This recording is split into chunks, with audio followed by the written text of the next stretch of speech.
Welcome everyone. তোমাদের সকলকে current affairs expert YouTube চ্যানেলে স্বাগত। আমি সন্দীপন স্যার। আজকে আমরা নতুন একটা ক্লাস শুরু করব।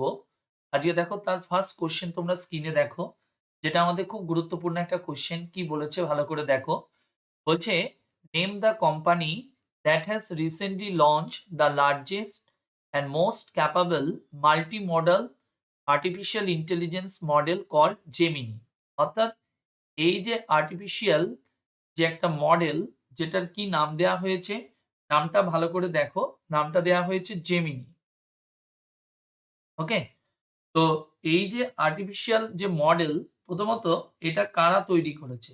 প্রথমত যদি বলি এটা কারা তৈরি করেছে, মনে রাখবে সংস্থাটার নাম হলো গুগল। যারাই কিনা এটা তোমার তৈরি করেছে। ওকে? আর এই যে গুগলের কথা আমরা যার কথা বলছি, এই গুগল সংস্থা যদি বলা হয় কবে তৈরি হয়েছে, ১৯৯৮ সালে এই সংস্থা তৈরি হয়। এবং এই সংস্থা তৈরির পেছনে যে দুটি মানুষ সবচেয়ে বড় ভূমিকা পালন করেছিল তার নাম কি?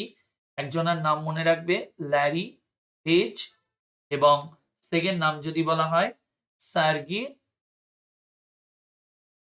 সার্গে ব্রিন, যিনি বা যারা দুজন মিলে আমাদের এই সংস্থাটা তৈরি করে। আর এই সংস্থাটা কবে চালু হয়েছে? ১৯৯৮ সালে এটা চালু হয়। তাহলে এই যে মাল্টি মডেল যে এআই মডেল যেটা তৈরি করেছে জেমিনি, যাদের কাজটা কি হবে? গুগলের বিভিন্ন কাজের জন্য এই মডেলটাকে ব্যবহার করা হবে বলে ঘোষণা করেছে। পরের কোয়েশ্চেন কি বলেছে দেখো। When was the UN International Civil Aviation Day 2023 observed across the globe with the theme of advancing innovation for global aviation development? অর্থাৎ এই যে দিবসটা, মানে বলছে কিসের দিবস? UN international civil aviation day, যেটা আমাদেরকে বলা হচ্ছে। প্রথমত এই যে দিবসটার কথা আমরা বলছি, এই দিবসটা তোমার কারা পালন করে? প্রথমত সংস্থাটার নাম মনে রাখবে ICAO। এই সংস্থা অর্থাৎ ইন্টারন্যাশনাল সিভিল অ্যাভিয়েশন অর্গানাইজেশন, এটাই তোমার সেলিব্রেট করে।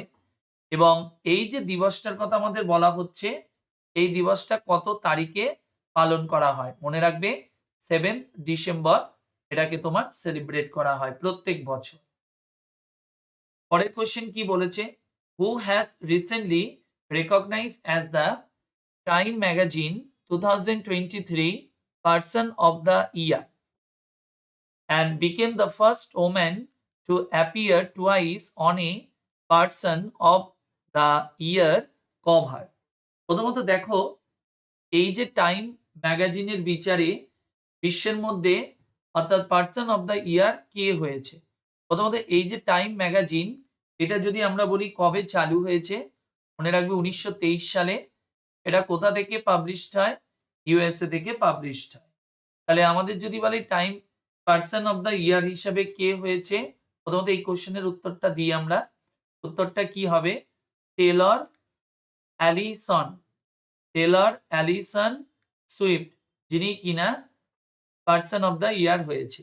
এখানে আরেকটি কোশ্চেন হতে পারে, সেম কোশ্চেন, যেটা হলো অ্যাথলিট অফ দ্য ইয়ার। কি বললাম? Athlete of the year. Same time ম্যাগাজিনের বিচারে ২০২৩ সালের অ্যাথলিট অফ দ্য ইয়ার যদি বলে, তাহলে মনে রাখবে লিওনেল মেসি। মানে এখান থেকে আমাদের দুটো কোশ্চেন হতে পারে, একটা হলো পার্সন অফ দ্য ইয়ার, আরেকটা হলো অ্যাথলিট অফ দ্য ইয়ার। খুব ভালো করে এটা মাথায় রেখো। পরেরটা আসি আমরা। পরের কোশ্চেন বলছে, দ্য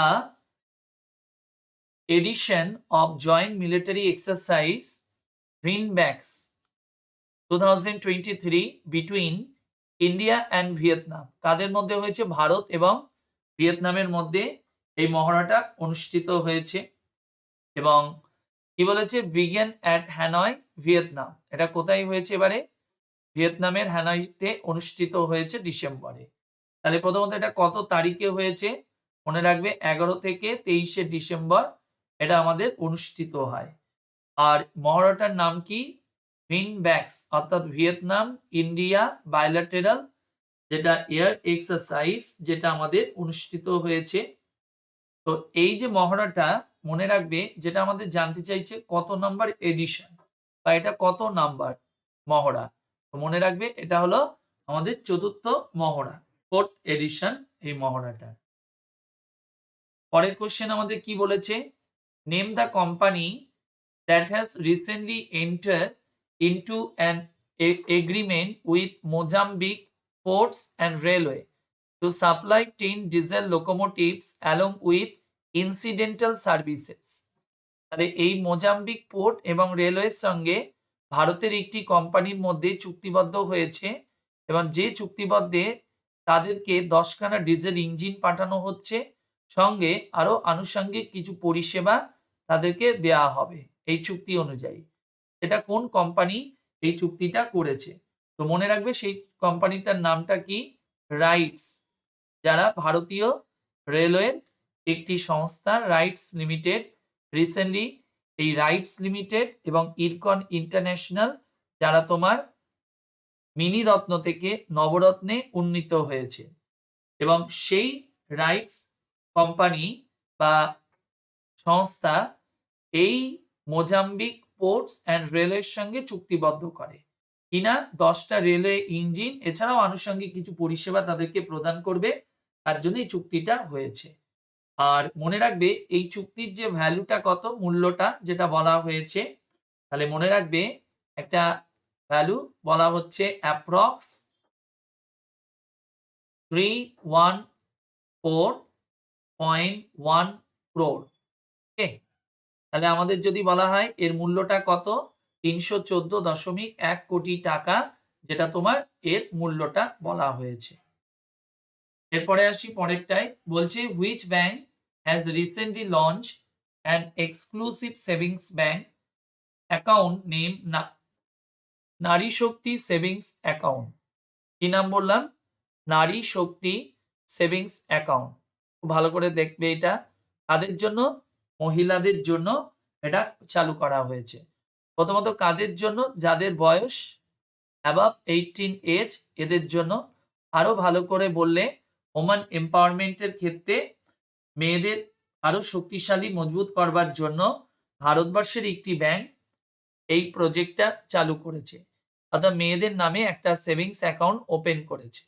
এবং মনে রাখবে যে অ্যাকাউন্টে মেয়েদের লোনের ক্ষেত্রে এবং ক্রেডিট কার্ড ডেবিট কার্ডের ক্ষেত্রে বেশ কিছু সুযোগ সুবিধাও প্রদান করা হবে। তো এটাই তোমার কারা চালু করেছে? তাহলে মনে রাখবে ব্যাংক অফ ইন্ডিয়া এই সংস্থা তোমার চালু করেছে। ওকে, তো এই হলো আজকে আমাদের ক্লাস। আশা করি তোমরা বুঝতে পেরেছো। যদি ভালো লাগে অবশ্যই চ্যানেলটিকে শেয়ার করবে, সাবস্ক্রাইব করবে, লাইক, কমেন্ট। এবং যদি তোমরা ক্লাসের পিডিএফ গুলো নিতে চাও তাহলে অবশ্যই আমার টেলিগ্রাম চ্যানেল WBCS ডিমার, যেটা আমাদের ডেসক্রিপশন বক্সে দেওয়া রয়েছে, সেখান থেকে জয়েন করে যাও। সেখান থেকে প্রত্যেকটা ক্লাসের পিডিএফ গুলো তোমরা পেয়ে যাবে। সকলে ভালো থেকো, বাই, টাটা।